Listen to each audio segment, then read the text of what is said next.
할렐루야. 반갑습니다. 이제 8월 첫째 주 우리 렘넌트 워십으로 나아가는데요. 비록 이 현장에는 있지 않지만 각 처소에서 예배하고 있는 우리 모든 청년들 주님의 이름으로 환영하고 축복합니다. 우리 시간 좀 채팅창에 이렇게 고백하고 선포하고 예배를 시작했으면 좋겠는데요. 이렇게 선포하는 겁니다. 주여 은혜를 주옵소서. 아멘. 우리 댓글창에 주여 은혜를 주옵소서. 여러분의 믿음의 선포로 오늘 함께 하나님의 말씀 나누도록 하겠습니다. 자, 오늘 할 말씀 마가복음 7장 24절부터 30절까지의 말씀입니다.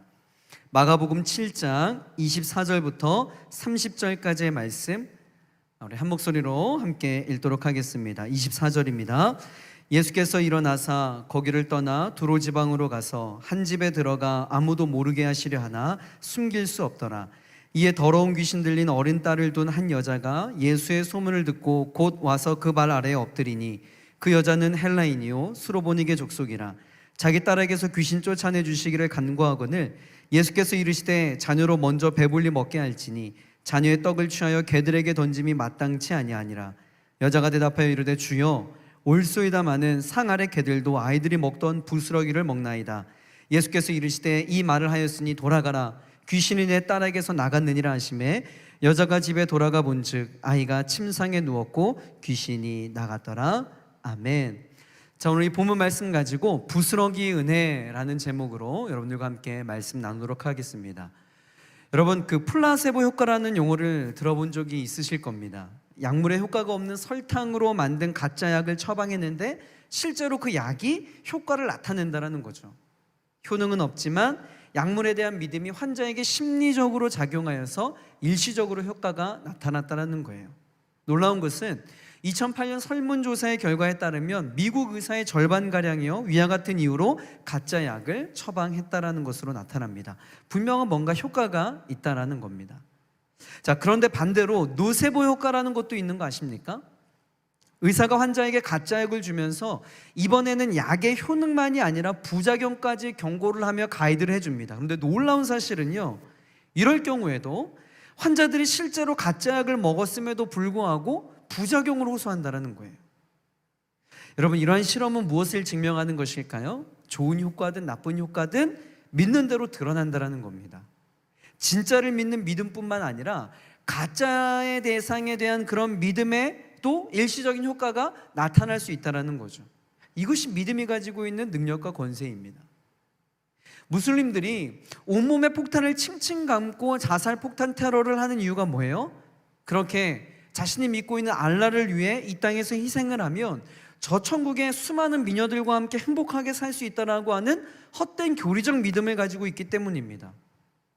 거짓된 믿음도 이렇게 자신의 목숨까지 내어버릴 수 있는 엄청난 삶의 결단을 하게끔 하는 것을 보면서 저와 여러분의 믿음의 현 주소는 과연 어떠한가에 대해서 돌아보지 않을 수가 없다라는 거죠. 여러분이 가지고 있다라고 하는 그 믿음은 진짜일까요? 가짜일까요? 여러분, 이거 되게 무서운 말입니다. 여러분은 도대체 무엇을 믿습니까? 그리고 여러분이 믿는 믿음의 실체는 무엇입니까? 믿음의 대상이 무엇이고 믿음의 내용은 무엇입니까? 이런 물음에 여러분이 정확한 답변을 할 수 있어야만 정말 성경에서 이야기하고 있는 믿음의 사람, 하나님의 사람이라고 할 수 있어요. 그저 믿음으로 위장된 단순한 위로와 안정을 제공받는 어떤 영적인 플라세보 효과에 속고 있는 것은 아닌지 오늘의 말씀을 통해 우리 좀 진지한 영적인 재점검의 시간이 되기를 주의 이름으로 축복합니다. 자, 오늘 본문은요, 우리가 흔히 이야기하는 수로보니게 여인에 관한 스토리입니다. 예수님께서 두로 지방에서 수로보니게 여인의 귀신 들린 딸을 치유하신 사건인데 이름조차 거론되지 않았던 한 이방 여인과 예수님 사이에 오갔던 이런 영적인 대화를 통해 진정한 믿음이 무엇인지, 믿는 자의 참된 그런 삶의 모습은 어떠한 것인지 좀 살펴보려고 해요. 자, 오늘 본문의 의미가 좀 더 선명하게 드러나기 위해서는 앞서 예수님의 행적과 있었던 일들에 대한 약간의 이해가 좀 필요합니다. 6장 53절에 보면 예수님께서 게네사렛이라고 하는 지방에 이르게 됩니다. 예수의 소문을 듣고 수많은 병자들이 고침을 받고 예수님께 나와요. 그럼 예수님께서는요, 이전에 하셨던 것처럼 인자한 모습으로 그 수많은 육신의 질병 또 영적인 병든 자들을 치유해 주십니다. 평소처럼 말이죠. 일상적인 모습처럼 말이에요. 그리고 이어서 7장에서는 정결 논쟁에 대한 이야기가 나옵니다. 여러분, 유대인에게 있어 정결 제도는 인종적 그리고 종교적 정체성을 확보하기 위한 아주 중요한 제도였습니다. 부정한 삶의 방식으로부터 자신들을 지켜낼 수 있는, 보호하기 위한 그 목적의 정결 제도가 결국에는 그게 뭐예요? 변화해서 그들을 억압하는 것으로 변질되고 말았죠. 그래서 7장에서는 그들이 무엇을 먹느냐, 누구와 먹느냐, 어떻게 먹느냐라고 하면서 정결 논쟁을 하고 있는 거예요. 7장 2절의 말씀이 정결 논쟁의 발단을 설명해 주고 있는데 이렇게 이야기합니다. 그의 제자 중 몇 사람이 부정한 손, 곧 씻지 아니한 손으로 떡 먹는 것을 보았더라. 그러니까 씻지 않은 손을 부정하고 더러운 것이라 여겨서 7장 내내 이제 정결 논쟁의 시비가 이제 생긴 겁니다. 유대인의 문화를 좀 이해하셔야 하는데, 한글 성경에 이들이 이제 떡을 먹었다고 하니까 뭐 인절미, 뭐 시루떡과 같은 이미지가 연상이 될 텐데, 그것이 아니라 이들이 주식으로 먹었던 일종의 좀 빵 종류라고 생각하시면 이해가 빠를 것 같아요. 그들이 손으로 그렇게 음식을 집어 먹을 때 손이 더러워지면 이들이 그런 어떤 빵 부스러기로 그 손을 좀 닦았다라고 합니다. 그리고 그것을 산 아래에 버려요. 그럼 개들이 달려들어서 그 부스러기를 먹는 겁니다. 자, 이런 배경 가운데 오늘 예수님과 수로보니게 여인과의 대화 속에 산 아래 개들도 아이들이 먹던 부스러기를 먹나이다 라고 하는 표현이 나왔던 거예요. 자, 이런 어떤 앞뒤 문맥에 대한 이해를 가지고 오늘 본문 속으로 한번 들어가 볼 텐데요. 자, 24절입니다. 24절.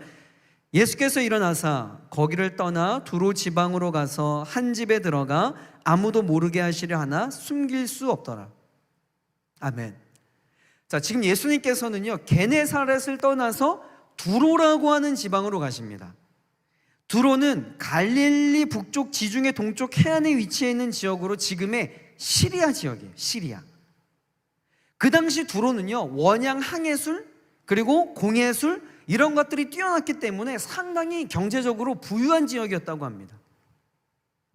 정확히 예수님께서 무슨 목적으로 두로 지방을 방문하셨는지 우리는 알 수는 없지만, 아무도 모르게 있고자 했던 것을 볼 때 예수님께서는 이전에 많은 치유 사역과 또 티칭 사역 등 여러 가지 어떤 육신의 피곤함으로 재충전의 시간을 갖고자 했던 것으로 보입니다. 그러니까 다시 말해, 지금 예수님께서 두로 지방에 가신 것은 하나님 나라를 전파하고 치유 사역을 행하시기 위한 어떤 오피셜한 공적인 사역의 연장선상이 아니라 앞으로 이제 집중적이고 효율적인 사역을 위한 쉼, 재충전의 그런 목적으로 두로 지방을 지금 방문하였던 거예요. 그런데 두로라고 하는 이방 지역에서도 예수님의 존재는 숨길 수가 없었음을 보게 됩니다. 자, 24절 하반절에 보면 아무도 모르게 하시려 하나 뭐예요? 뭐 할 수 없었다? 숨길 수 없더라 라고 오늘 마가는 아주 정확하게 표현을 하고 있습니다. 아무도 모르게 두로 지방에서 사람들을 피하여 가지고 좀 쉼의 목적으로 또 이후의 사역을 계획하고 재충전하고자 두로 지방에 가셨는데 숨길 수 없더라 라고 마가는 의도적으로 표현하고 있는 것을 보게 됩니다. 저는 지금 제가 금방 표현한 것처럼 이 부분은 마가의 의도적인 표현이 분명해요. 병행복문인 마태복음 15장 21절에도 보면 단순히 그냥 예수님이 두로 지방으로 갔다, 장소적 이동에 대한 인포메이션만을 제공하고 있어요. 그런데 마가는 본문 진행에 결정적인 영향을 끼치지 않음에도 불구하고 이 첨부적인 표현을 의도적으로 하고 있음을 보게 됩니다. 목적이 있는 거예요. 여러분 잘 알다시피 마태복음은요, 그의 복음서를 기록할 때 누구를 대상으로 했냐면 유대인을 대상으로 했습니다. 마가는요, 로마인, 특별히 이방인을 대상으로 그의 복음서를 기록을 했어요. 그래서 그들에게, 마가는 이방인들, 로마인들 그들에게 예수 그리스도의 삶, 더 나아가 예수 그리스도를 믿는 크리스찬들의 삶의 모습이 어떠해야 하는가에 대한 관심으로 이 복음서를 기록해 나가고 있는 것을 보게 됩니다. 24절도요 같은 맥락이에요. 마가는 예수님께서 사람들에게 드러나기를 원치 않았음에도 불구하고 많은 사람들이 예수님께 몰려드는 사실을 의도적으로 부각시키고 있어요. 이것을 통해 마가는요, 예수님은 자기 자신을 숨기려고 해도 어쩔 수 없이 드러날 수밖에 없는 하나님의 아들, 그 하나님의 영광, 영적인 아우라가 있었음을 부각시키고 있는 겁니다. 예수 그리스도의 아름다운 향기를 숨길 수가 없었더라 라는 표현인 거죠. 자신을 감추려 하지만 드러나게 되어 있었더라. 여러분, 이게 바로 예수 믿는 자의 삶입니다. 아무리 매서운 추위가 온 세상을 얼어붙게 만들어도요, 성큼 다가오는 봄의 기운을 막을 수가 없습니다. 아무리 감추려 해도 주머니 속의 송곳은요 감출 수가 없는 것이죠. 마찬가지예요. 예수 믿는 그리스도인의 삶이 이뤄야 된다는 겁니다. 그래서 사도 바울은 이러한 성도의 삶, 크리스찬의 이런 특성을 빗대어서 뭐라고 이야기하냐면 고린도후서 2장 14절과 15절에 이렇게 표현을 하죠. 항상 우리를 그리스도 안에서 이기게 하시고 우리로 말미암아 각처에서 그리스도를 아는 냄새를 나타내신 하나님께 감사하노라. 우리는 구원받는 자들에게나 망하는 자들에게나 하나님 앞에서 무엇이다? 하나님 앞에서 무엇이다? 그리스도의 향기다 라고 사도 바울은 성도의 삶을 이렇게 정의를 하고 있어요. 여러분, 샤넬 향수보다 더 진하고 강력한 그리스도의 향기가 바로 저와 여러분인 줄 믿으시길 바랍니다. 저와 여러분이 가는 곳마다 내가 크리스찬이라고 하는 것을 커밍아웃 하지 않아도 우리 안에서 풍겨져 나오는 그 생명의 향기, 긍정의 언어, 나눔과 섬김의 아름다운 그 향기를 통해 야, 저 친구는 교회 다니는 친구구나, 저 친구는 예수 믿는 자구나 라고 하는 것이 여러분 드러나야 된다는 거예요. 여러분이 그런 그리스도의 향기를 내는 하나님의 자녀가 되길 주의 이름으로 간절히 축복합니다. 자신을 숨기고자 했으나 숨길 수 없었던 예수님의 영적인 아우라, 이 하나님의 영광의 이 아우라, 여러분 이것이 저와 여러분에게도 동일하게 나타나길 간절히 축복해요. 하나님의 영광은요 그 누구도 숨길 수 없어요. 어둠의 영역에 빛된 복음의 광채가요 아무리 숨기려 해도 드러날 수밖에 없는 거예요. 숨길 수 없는 하나님의 영광과 그 복음의 권세가 이 시대의 남은 자의 역할을 감당하는 저와 여러분의 삶의 모습에서 그대로 비춰지길 주의 이름으로 간절히 축복합니다. 이렇게 자신을 감추려 했으나 감춰지지 않았던 예수님의 모습이 한 이방 여인에게 포착이 됩니다. 25절과 26절의 말씀이에요. 이에 더러운 귀신 들린 어린 딸을 둔 한 여자가 예수의 소문을 듣고 곧 와서 그 발 아래 엎드리니 그 여자는 헬라인이요 수로보니게 족속이라 자기 딸에게서 귀신 쫓아내 주시기를 간구하거늘. 아멘. 자, 예수의 소문을 듣고 달려온 이 한 여인이 더러운 귀신 들린 자신의 어린 딸의 고침을 받기 위해서 앞뒤 생각하지 않고 취한 행동이 있어요. 그게 뭐예요? 그게 뭡니까? 그 발 아래 어떻게 했다? 엎드리니. 앞뒤 좌우 생각하지 않고 이 여인이 그냥 예수의 발 앞에 와서 제일 먼저 한 행동이 뭐냐면 그 발 아래 엎드리니. 더 정확히 직역을 하면 그녀는 예수의 발 아래 엎드려 절했다라는 표현이에요. 엎드리다라고 하는 표현은 우리가 이해하고 있는 것처럼 예배하다라고 하는 단어와 똑같습니다. 어떤 대상을 향하여 완전히 땅바닥에 엎드려 있는 상태, 간구를 위하여 자신을 낮추는 상태, 여러분 이것을 의미하죠. 딸 가진 어미의 간절한 마음의 표현일 수 있겠죠. 그리고 예수님이라면 이 딸을 고칠 수 있다는 확신의 믿음과 그러한 능력의 예수님 앞에 자신을 낮추는 겸손함의 표현일 수도 있겠죠. 여러분, 우리는 여기에서 무엇을 발견하게 됩니까? 모든 인생의 문제 해결의 출발점은요, 여러분, 다른 거 아니에요. 그것이 어떠한 문제가 되었든지 간에 모든 인생의 문제 해결은, 그 출발점은 주님 앞에 엎드리는 것에서 시작된다라는 거예요. 여러분, 아멘이십니까? 이 여인에 대한 정확한 배경 설명이 없어 우리는 알 수는 없지만 25절에 어린 딸을 둔 한 여자가 라는 이 표현을 볼 때 아마도 남편에 대한 기록도 없는 것으로 보아 어떠한 사정인지는 모르지만 어린 딸만을 데리고 살아가는 의지할 데 없는 과부이지 않았을까라는 합리적인 유추를 해보게 됩니다. 억적 같은 삶을 살아갔을 거예요. 사회적 약자라는 과부의 신분 속에서 그것도 귀신 들린 어린 딸을 데리고 살아간다? 이건 여간 핸디캡이 아닙니다. 환경 자체가 독한 마음 가지고 아니고서는 살아갈 수가 없는 환경이었을 거예요. 여러분, 모성애의 힘이 얼마나 강한 줄 아세요? 정말 자식을 위해 못할 것이 없는 사람이 바로 엄마라는 존재예요. 그동안 귀신 들린 딸을 고치기 위해서 이 여인이 안 해본 게 있을까요? 용한 의원 다 찾아갔을 거예요. 종교적 의식 했을 겁니다. 그럼에도 별다른 차도가 없는 자신의 어린 딸을 보면서 자신의 무기력함을 자책하며 정말 말 그대로 지옥 같은 삶을 살아가고 있었을 거예요. 정말 죽지 못해 살아가고 있을 거예요. 그런데 바로 그때 이스라엘 땅에서 수많은 병자를 고치고 귀신 들린 자를 쫓아내신 예수님이 자신의 지역에 왔다라고 하는 소식을 듣게 된 거예요. 어떻게 이 여인이 예수님에 대한 믿음을 갖게 되었는지는 오늘 알 수는 없지만 이 여인은 예수님의 존재와 그분의 능력에 대한 정확한 믿음을 소유하고 있었던 여인이 틀림없습니다. 무엇을 통해 확인할 수 있는가?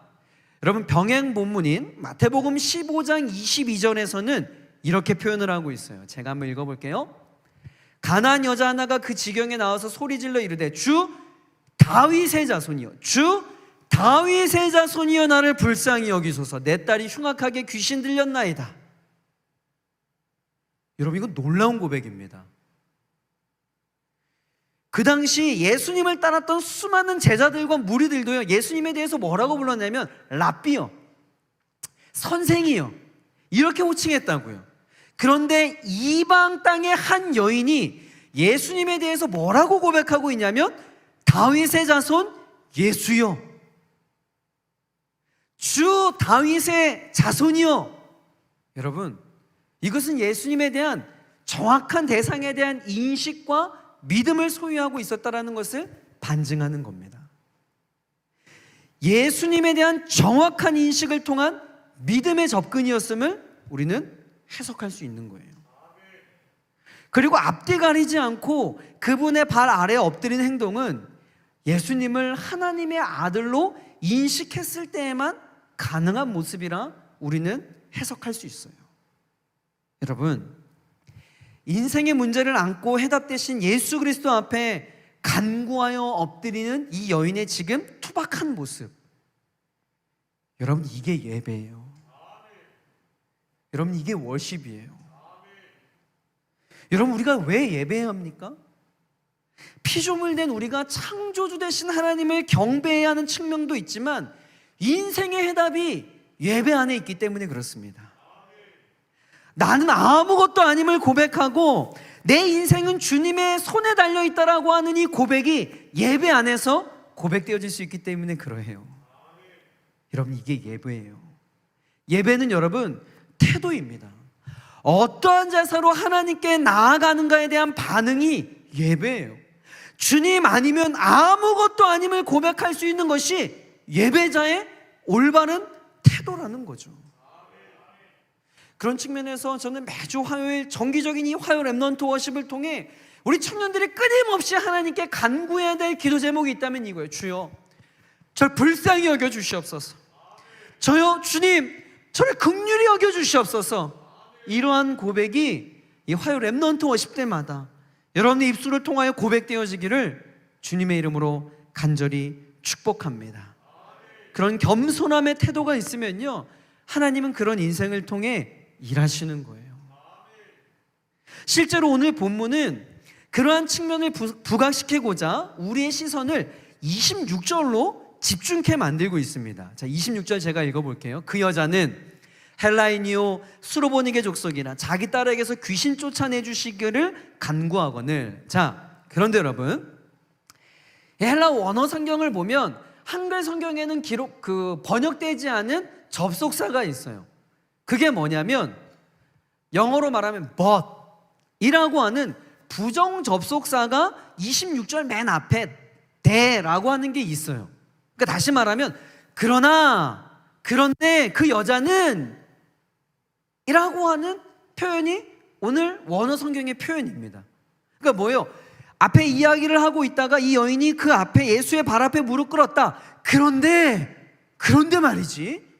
그런데 이 여자가 어떤 여자냐면 하면서 독자들의 시선을 확 26절에 집중시키고 있는 거예요. 자, 먼저 이 여인은요 헬라인이었대요. 헬라 지역에 거주를 하거나 헬라어를 사용하거나 아니면 헬라 교육과 헬라 철학의 헬라 문화에 영향을 받은 여인이라는 것을 가리킵니다.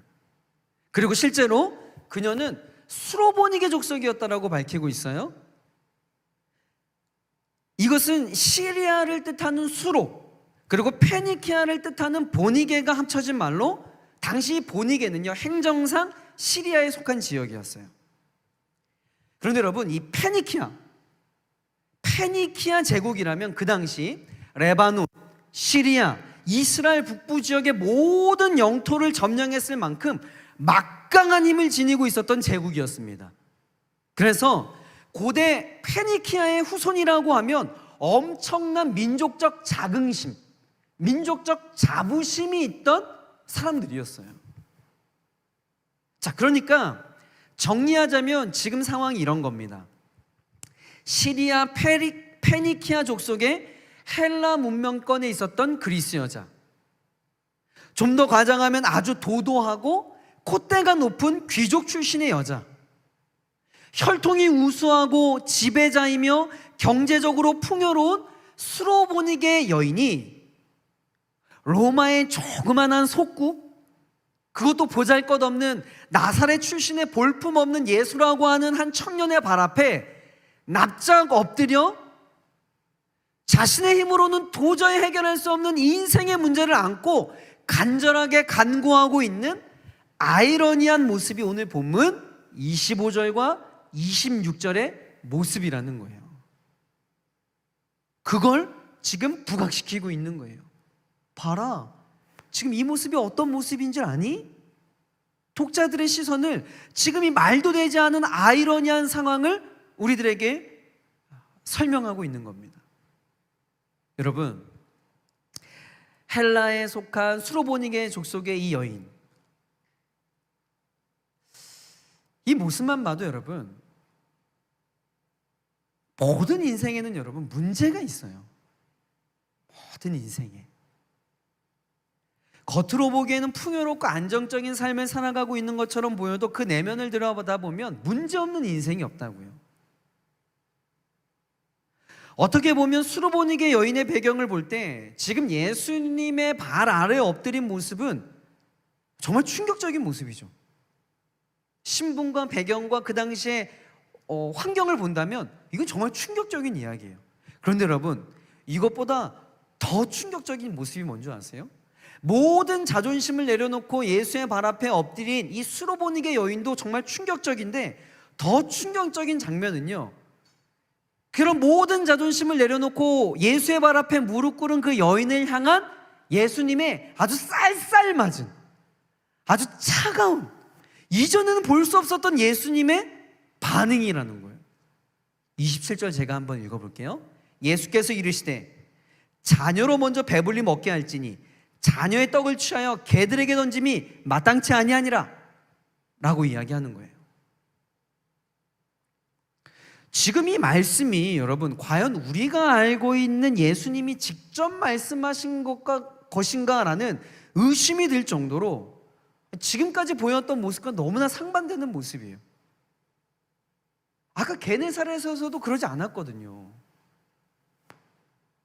그리고 오늘 본문 이후에도 이 데가볼리 지방을 통과하여 갈릴리 지역에 가가지고 귀먹고 말 더듬는 사람을 고치세요, 예수님이.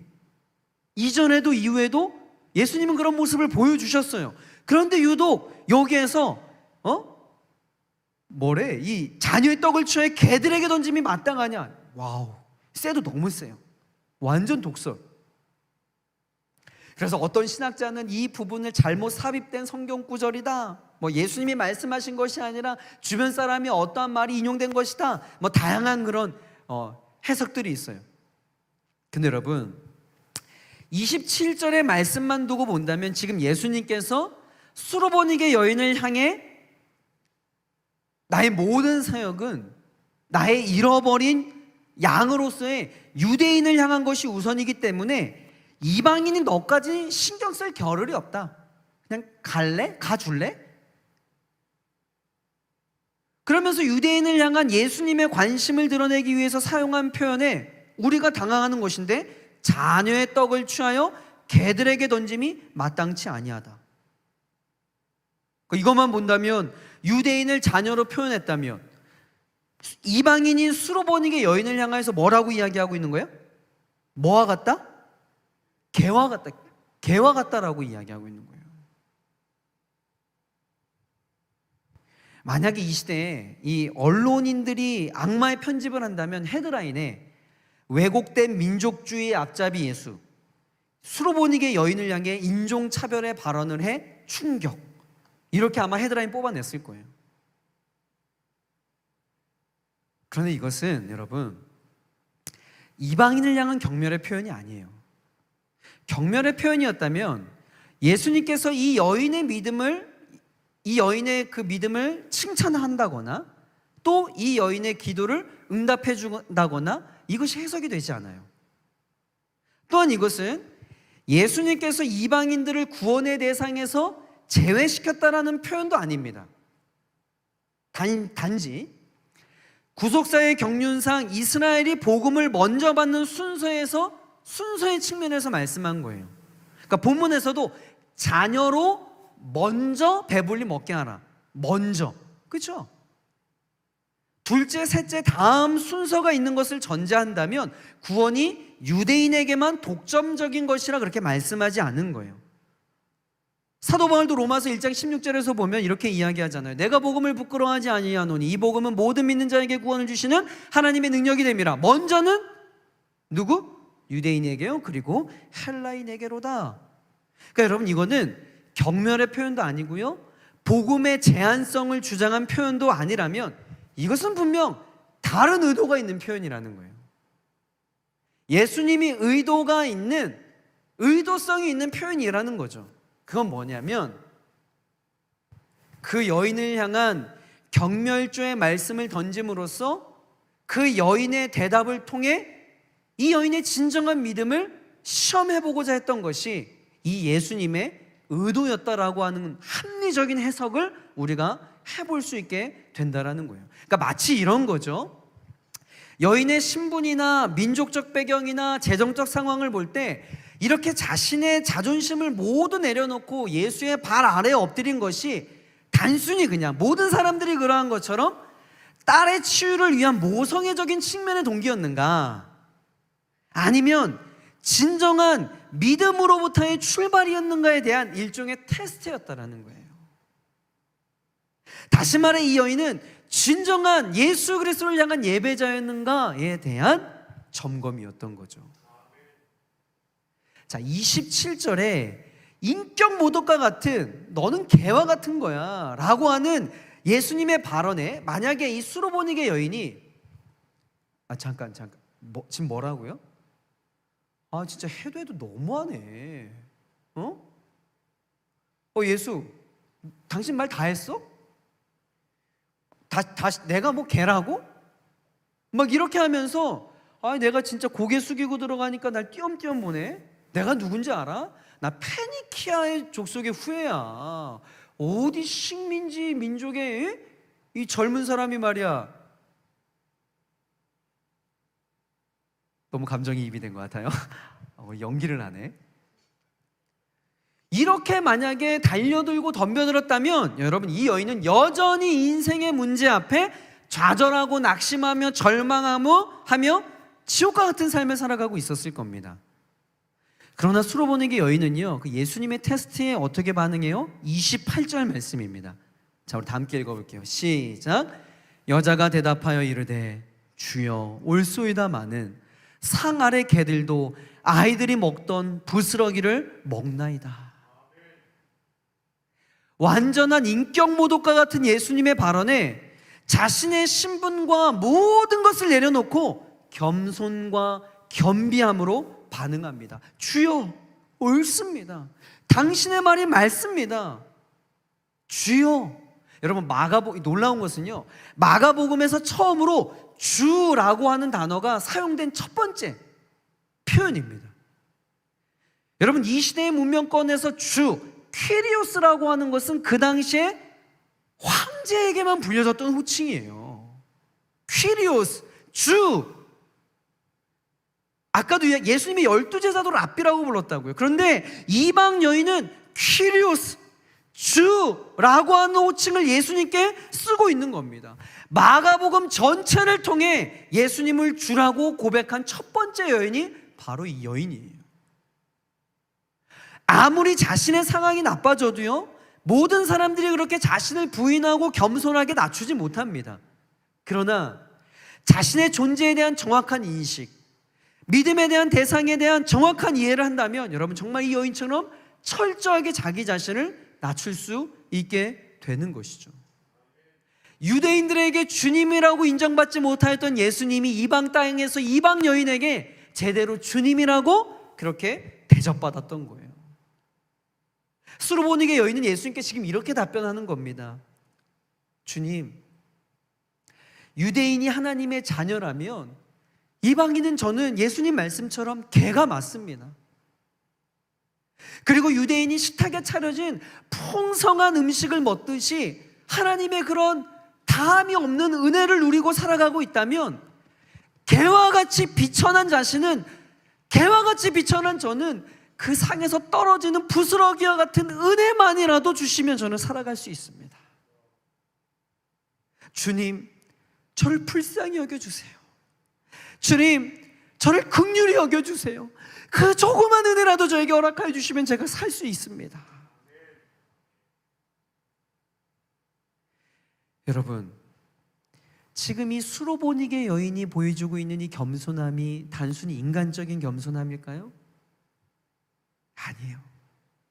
이것은 예수 그리스도의 위대함 앞에 비춰진 아무것도 아닌 자신의 존재에 대한 영적인 접근의 자기 이해를 통한 존재론적인 겸손함이었습니다. 여러분, 겸손이란 뜻의 영어 단어는 humility라고 하는 단어예요. 인간을 뜻하는 human이라고 하는 단어와 비슷하죠? 어원이 같기 때문에 그렇습니다. 이게 다 라틴어 후무스라고 하는 단어에서 온 단어인데요, 이 후무스라고 하는 라틴어는요, 흙, 먼지라고 하는 단어입니다. 여러분, 인사이트 있는 이야기예요. 그러니까 참된 겸손이 무엇이냐? 사람들 앞에서 그냥 굽신굽신, 저는 아무것도 할 줄 몰라요. 저는 아무것도. 여러분, 이게 겸손이 아니에요. 성경에서 말하고 있는 겸손은 무엇이냐면 자기 존재에 대한 정확한 인식을 하고 있는 겁니다. 나는 후무스, 먼지와 같은 존재입니다. 저는 흙과 같은 존재입니다 라고 하는 그런 존재론적인 자기 이해. 여러분, 이게 겸손이에요.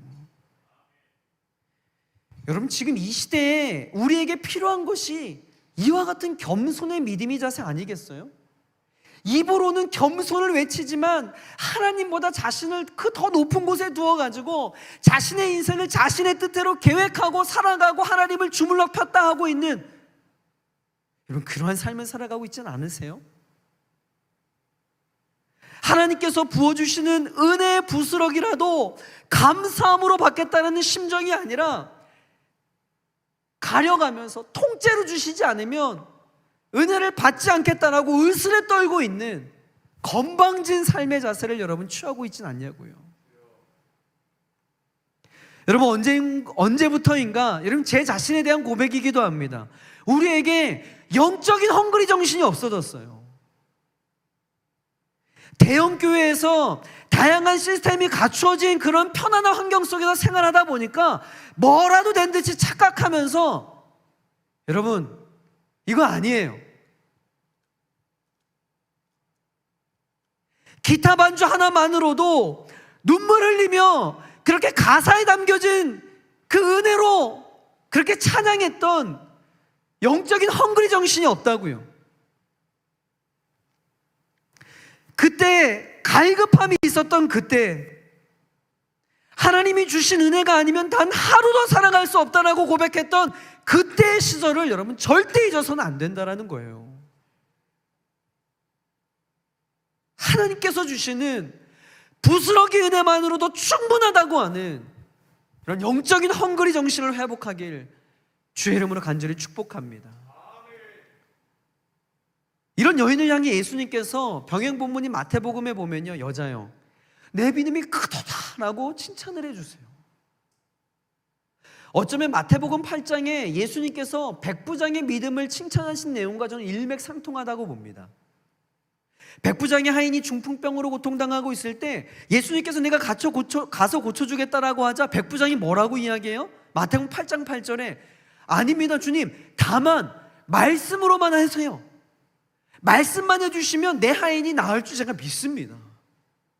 그러자 예수님께서 이 백부장을 향해서 뭐라고 이야기해요? 야, 내가 이스라엘 중에 아무에게서도 이만한 믿음을 보지 못했다. 이게 얼마나 놀라운 믿음입니까?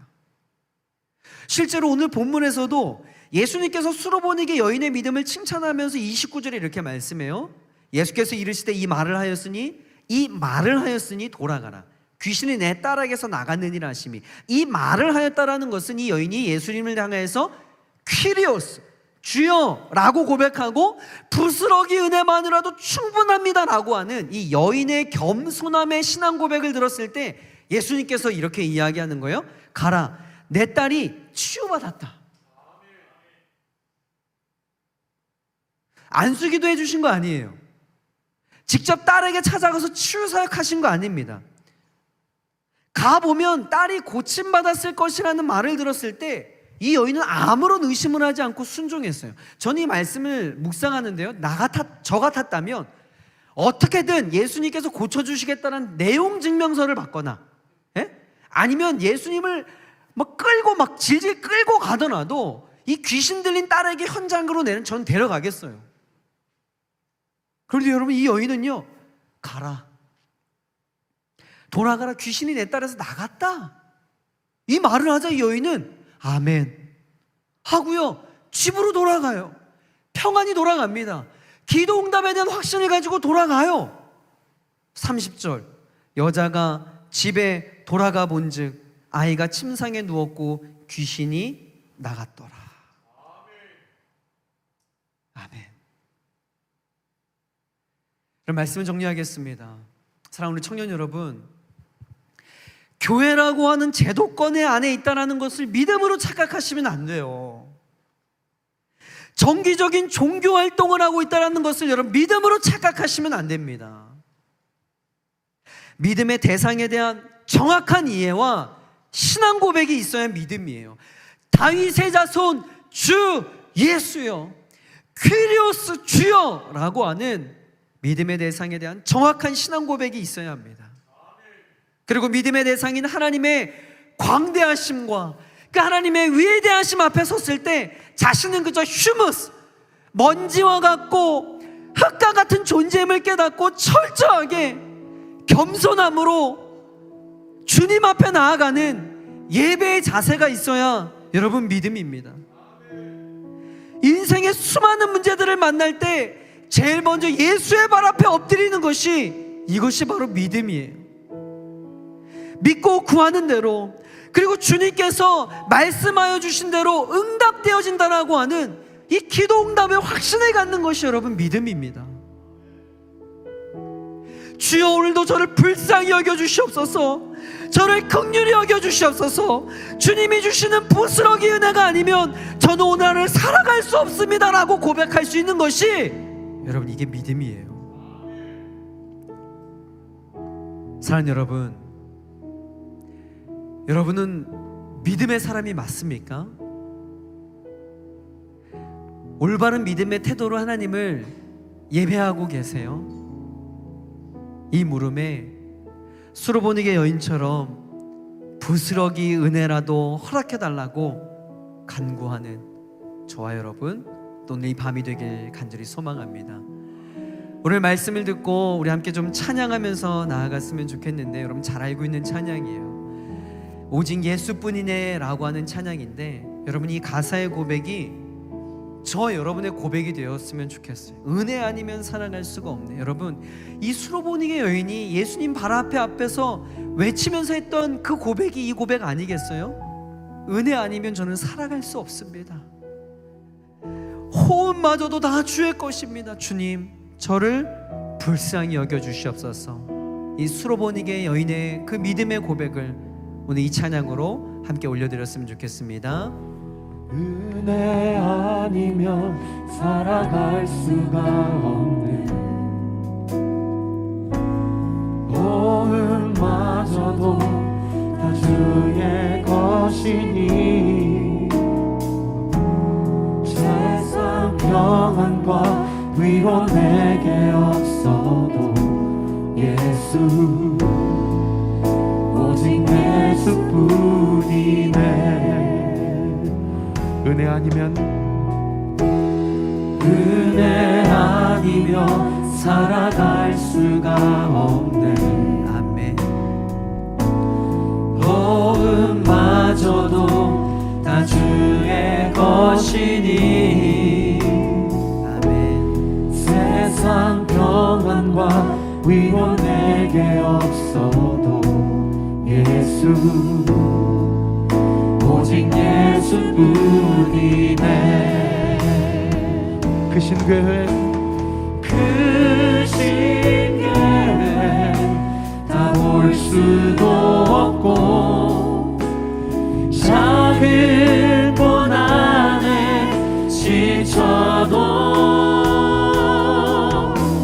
주께 묶인 나의 모든 삶 버티고 견디게 하시네. 그 신계획 다 볼 수도 없고 작은 고난에 지쳐도 주께 묶인 나의 모든 삶 버티고 견디게 하시네. 아멘. 은혜 아니면 살아갈 수가 없네. 나의 모든 것 다 주께 맡기니 참된 평안과 위로 내게 주신 주 예수, 오직 예수뿐이네. 오늘 말씀 붙들고 우리 몇 가지 기도 제목을 가지고 하나님 앞에 나아갔으면 좋겠습니다. 예수님께서 두로 지방에 가셔서 자신을 드러내시고자 하지 않았으나 하나님, 예수님을 감출 수 없다라고 오늘 성경 본문은 이야기하고 있습니다. 예수 그리스도에게서 나타났던 그 놀라운 하나님의 영광을 감출 수가 없었던 것처럼 예수 믿는 저와 여러분의 삶도 이러해야 될 줄 믿습니다. 저와 여러분은 예수 그리스도의 향기와 같은 사람들입니다. 썩은 내가 나는 이 세상에 여러분이 가는 곳곳마다 아름다운 그리스도의 향기로 물들여야 하는 자가 바로 저와 여러분이 되어야 된다는 거예요. 여러분, 그렇게 쓰임받고 싶지 않습니까? 주님, 저를 지금의 직장에, 지금의 학교에, 우리의 가정에, 우리 공동체에 저를 보내신 이유를 알고 있습니다. 주님, 그곳에서 그리스도의 향기를 바라는 주님의 자녀가 되게 하여 주시옵소서. 하나님, 그렇게 묵묵하게 예수님의 향기를 드러내는 그런 사명자가 되게 하여 주시옵소서. 내가 있는 그곳에 어둠과 부정과 비리가 사라지게 하여 주시고, 죽음과 흑암의 권세들이 물러가고 생명이 싹트게 하여 주시옵소서. 그리스도의 향기로 온전하게 쓰임받는 인생이 되게 하여 주시옵소서. 우리 시간 거룩한 두 손 높이 들고 주님의 이름 한번 부르짖고 기도합니다. 크신 계획 하나님 아버지, 오늘 예수님께서 들어온 집안에 가셔서 자신을 드러내시고자 하는 하나님 아버지로 놀라운 맹광채, 놀라운 그리스도의 영광을 감출 수 없었음을 저희가 바라다 봅니다. 하나님 아버지, 이것이 아버지 예수님을 따르는 그리스도의 삶의 자세인 줄 믿습니다. 하나님, 우리가 아무리 오늘 숨기란다 할지라도, 우리가 우리 정체성을 숨기란다 할지라도, 우리가 가 있는 그곳에 아버지 하나님 생명력이 돋아나고 그곳에 그리스도의 향기가 작은 곳 안에 우리가 쓰임받는 지쳐도 하나님 아버지, 우리 모든 청년들, 우리 주께 그렇게 사용하여 주시옵소서. 하나님 아버지, 우리가 가는 곳마다 아버지 모두 흑암의 견디게 하시네. 썩은 나가는 세상 가운데 크신 계획 아름다운 그리스도의 향기가 흘러나갈 수 있도록 주님 역사하여 주시옵소서. 작은 곳 안에 어둠이 사라지길 지쳐도 원합니다. 부정이 사라지길 원합니다.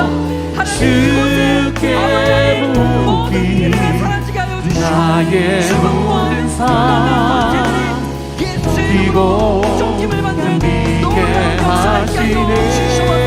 하나님, 사도바울의 고백처럼 우리도 크신 계획 찬양합니다. 볼 하나님, 수도 아버지 그리스도의 향기 받는 없고 작은 곳 안에 지쳐도 아버지, 우리 하나님의 청년들에게 될수 있도록 주님 붙잡아주시옵소서. 하나님, 내가 있는 그 직장에, 나의 내가 있는 그 모든 학교에, 삶, 내가 머물고 있는 그 공동체에, 내가 머물고 있는 그 가정에 그리스도의 향기로 쓰임받겠습니다.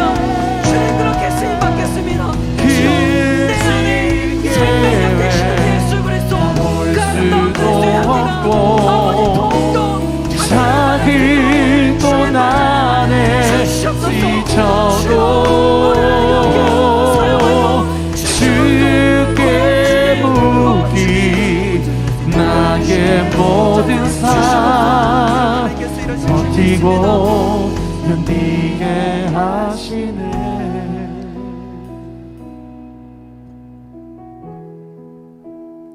오늘의 본문을 통해서도 우리가 확인했듯이 여러분, 인생 가운데 문제 없는 자 없습니다. 수로보니게 여인, 뛰어난 혈통이었죠. 또 프라이드가 있는 민족이었고요, 뛰어난 문화권 가운데 살아갔던 여인이었어요. 그러나 그녀에게도 스스로 해결할 수 없는 인생의 문제로 신음하고 있었음을 저희가 바라다 봅니다. 오히려 그런 화려한 배경과 넉넉한 삶의 현장 가운데 있는 자들에게 더 큰 인생의 문제들이 있다라는 거예요. 더러운 귀신이 그의 딸을 괴롭혔던 것이죠. 여러분, 인생의 문제 앞에 우리가 어떻게 반응해야겠습니까? 다른 거 없어요. 성경에서 수많은 캐릭터들이 등장을 하는데 결론은 이것입니다. 인생의 문제는요, 인생의 해답을 갖고 계신 그분 앞에 나아갈 때 해결되어지는 거예요. 복음서에 나오는 수많은 인물들이 마지막 공통점은 그들이 어떤 것으로 발버둥을 쳐도 해결될 수 없었던 인생의 문제들이 예수 그리스도의 발 앞에 나아가 엎드렸을 때에, 예배했을 때에 그의 인생의 문제를 해결함을 받는 것을 저희가 바라다 보게 됩니다. 오늘 영상을 통해 함께 예배하고 있는 수많은 우리 믿음의 형제자매님들, 어떤 인생의 문제가 있습니까? 여러분, 어떠한 문제로 신음하고 계세요? 어떠한 문제로 낙담하시고 불안해하고 있습니까? 여러분, 다른 거 없어요. 오늘 시간 주님 앞에 무릎 꿇는 겁니다. 여러분, 가능하시다면 오늘 이 말씀에 여러분의 심령이 반응한다면 예배하고 있는 그 자리에 조용히 무릎을 꿇고 기도했으면 좋겠어요. 여러분이 예배하고 있는 그 골방에서, 예배하고 있는 그 거실에서 조용히 무릎을 꿇고 이 수로보니게 여인이 인생의 문제 앞에 주님 앞에 무릎 꿇어 아뢰었던 것처럼 오늘 이 시간 여러분 그렇게 무릎을 꿇고 하나님 앞에 기도합시다. 주님 불쌍히 여겨 주시옵소서. 주님 저에게 은혜를 허락하여 주시옵소서. 주님 저를 긍휼히 여겨 주시옵소서. 여러분 그렇게 구할 때 오늘 그 인생의 문제가 해결되어지는 놀라운 역사가 날 줄 믿습니다. 이 시간 우리 주님의 이름 한번 부르짖고 기도합니다. 문제들 나를 힘겹게 주여 하나님 해도 그렇습니다.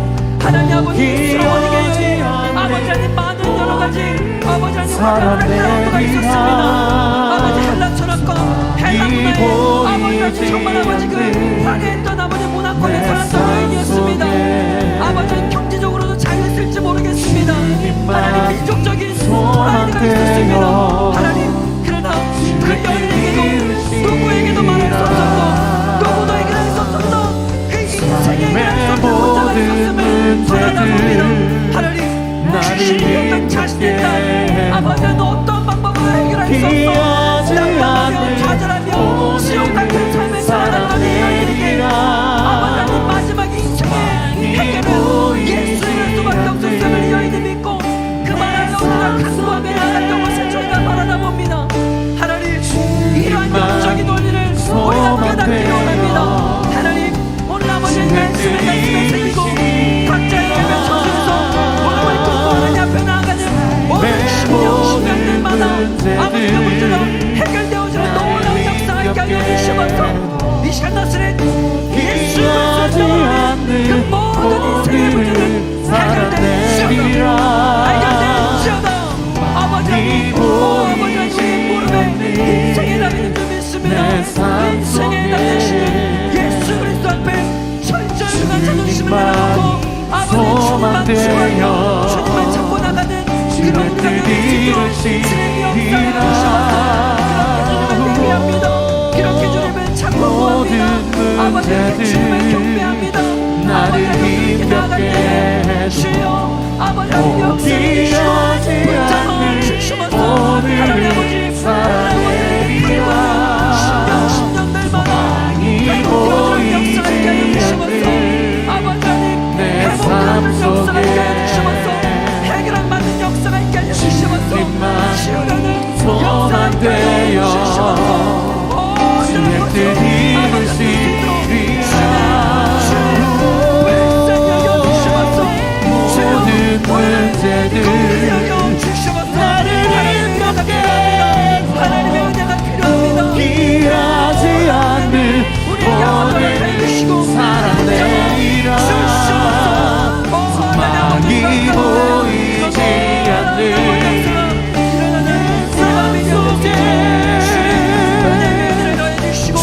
주님만 소망되어 소망 되신 주를 붙잡는 이 밤이 되실 수 있도록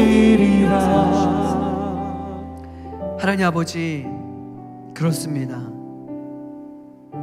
이 땅 가운데 모든 인생들이 그 문제 앞에 신음하고 그 문제 앞에 허덕이지만 여러분 결론은 동일한 줄 믿습니다. 주님 모든 인생의 문제는 인생의 해결자 되시는 예수 그리스도 앞에 나아갈 때만 해결을 받을 수 있다라고 하는 귀한 영적인 원리를 깨닫고 이 수로보니게 여인처럼 자신이 가지고 있는 모든 자존심을 내려놓고 그 발 앞에 엎드리며 예배할 수 있는 복된 인생, 예수 이름을 부르는 복된 인생이 될 수 있도록 주님 역사하여 주시옵소서. 오늘 이 밤 가운데 슬픈 마음이 있는 자, 육과 영혼에 병든 마음이 있는 자, 예수의 이름을 부르고 주님 앞에 나올 때 깨끗이 치유받는 역사가 있게 하여 주시옵소서. 이 시간 나사렛 예수 그리스도를 명하노니 예수 이름을 부르는 자마다 깨끗이 고침을 받고 깨끗이 치유될지어다. 오늘 수로보니게 여인과 같이 무릎을 조아리며 주님 앞에 기도하는 심령들마다 회복되는 역사가 있을지어다. 하나님 그런 놀라운 내 밤이 될 수 있도록 축복하여 주시옵소서. 감사하고 예수 그리스도의 이름으로 기도합니다.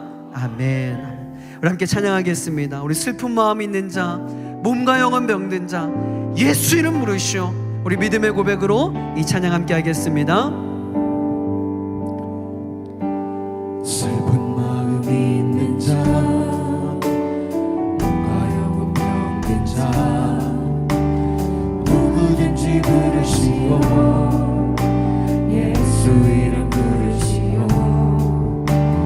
그 이름을 믿는 자, 그 이름을 부르는 자, 그가 어떤 사람이든 그는 구원 얻으리. 슬픈 마음 있는 자, 몸과 영혼 병든 자, 누구든지 부르시오. 예수 이름 부르시오. 아멘. 그 이름을 믿는 자, 그 이름을 부르는 자, 그가 어떤 사람이든 그는 구원 얻으리. 예수 아멘. 예수 오 능력의 그 이름 예수 나 외쳐 부르네.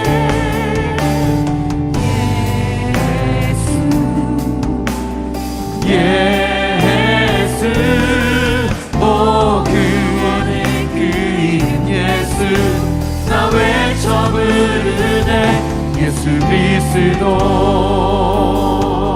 은과 금 내게 없으나 아멘. 나 가진 건 너에게 주니. 능력의 이름, 예수라. 아멘. 그 이름을 붙드시고 아멘. 아멘. 그 이름을 믿는 자, 그 이름을 외치는 자, 그가 어떤 사람이든 그는 주의 영광 보리라. 아멘.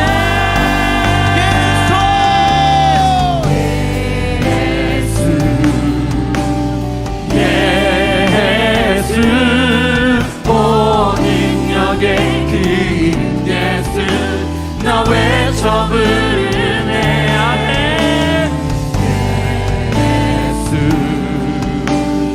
예수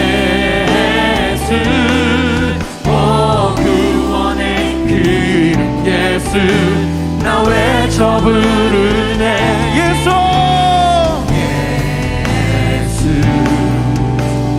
예수 오 능력의 그 이름 예수 나 외쳐 부르네.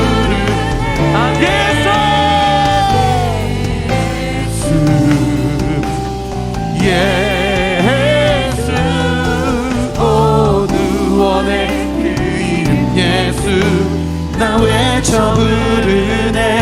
예수 그리스도. 여러분 시간 다 함께 기도하겠습니다. 여러분 정말 우리와 우리 공동체 가운데 회복되어야 할 것이 있다면 여러분 영적인 헝그리 정신을 회복해야 됩니다. 여러분 우리가 너무 세련됨을 추구하고 있어요. 대형교회라고 하는 이 안락한 환경 속에서 여러분 우리가 영적인 헝그리 정신을 잊었습니다. 여러분 개인적으로 신앙생활은요 투박한 날 것의 모습이 여러분 살아있는 예배라고 저는 생각을 합니다. 여러분 이 시간 간구합시다. 어떤 다른 기도 제목 필요 없어요. 이 여인처럼 오늘 찬양으로 고백했던 것처럼 예수 나를 불쌍히 여겨 주시옵소서. 주님 부스러기 은혜라도 족합니다. 저를 불쌍히 여겨 주시옵소서. 여러분 이런 외침이 있을 때에 오늘 하나님께서 부어주시는 그 부스러기 은혜로 우리가 살아내지는 놀라운 역사가 있을 줄 믿습니다. 여러분 이 시간 다른 기도 제목 아니에요. 불쌍히 여겨달라고, 긍휼히 여겨달라고, 은혜를 달라고 우리 주님의 이름 한번 부르짖고 기도합니다.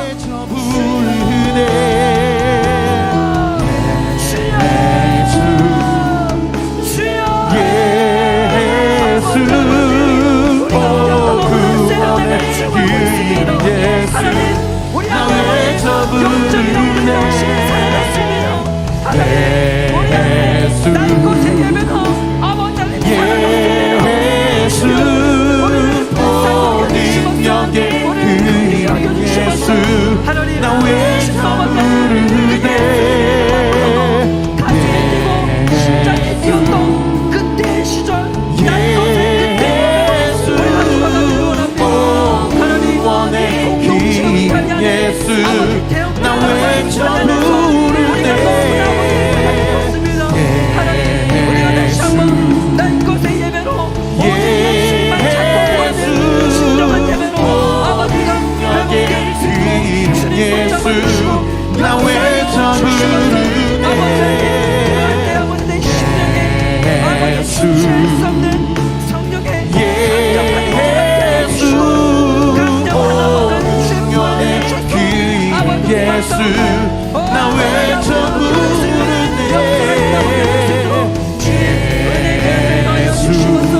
부르네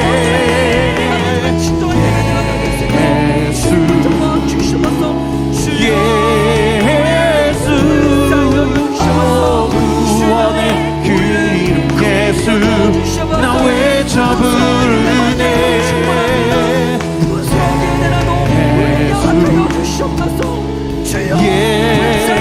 예수 오 능력의 그 이름 예수 나 외쳐 부르네. 마지막으로 한 번만 더 기도하겠습니다. 여러분, 이 여인에게 우리가 또 하나 배울 중요한 영적인 교훈은요, 이 여인은 주님 앞에 간구했을 때에 우리 주님께서 말씀하시면 그 기도가 응답되어진다라고 하는 확실한 기도 응답의 확신이 있었습니다. 예수님께서 따라 가거라 라고 했을 때에 믿는 믿음 그대로 그 집에 돌아가 이 귀신으로부터 쫓김을 받은 그 딸의 취함을 보았던 것을 우리가 오늘 30절 말씀을 통해 확인했습니다. 여러분, 저와 여러분에게도 있어야 되는 이 믿음, 기도 응답의 그 믿음, 우리가 믿고 간구하는 대로 우리 주님께서 응답해 주신다라고 하는 그런 기도 응답의 확신이 저와 여러분에게 있어야 될 줄 믿습니다. 여러분, 오늘 이렇게 간구하고 또 돌아가면서 아무런 확신 없이 돌아간다면 여러분, 그것은 능력이 없습니다. 오늘 여러분이 믿고 구하고 간구한 대로 우리 주님께서 응답해 주실 확실한 믿음으로 오늘 돌아가셨으면 좋겠습니다. 또 함께 기도할 것은 우리 공동체를 위해서 기도할게요. 하나님, 계속해서 우리가 예배를 드리고 함께 모여서 예배 드리고 있지 못하지만 여러분, 이럴 때일수록 할 수 있는 것이 무엇이냐면 여러분, 기도할 수 있어요. 왜냐? 성령 하나님이 시공간을 초월하여 역사하시는 분이기 때문인 줄 믿습니다. 여러분, 각자의 자리에서 우리가 예배하고 각자의 자리에서 기도하고 이럴 때 우리의 공동체의 영적인 저력을 보여줘야 될 때예요. 여러분, 너무 잘하고 있습니다. 여러분, 포기하지 마시고 끝까지 주님의 이름을 부르고 끝까지 우리가 함께 예배할 때 우리 공동체 가운데 놀라운 일이 일어날 줄 믿습니다. 우리 시간 마지막으로 이 기도 제목 가지고 우리 주님의 이름 한번 부르짖고 기도하겠습니다. 주여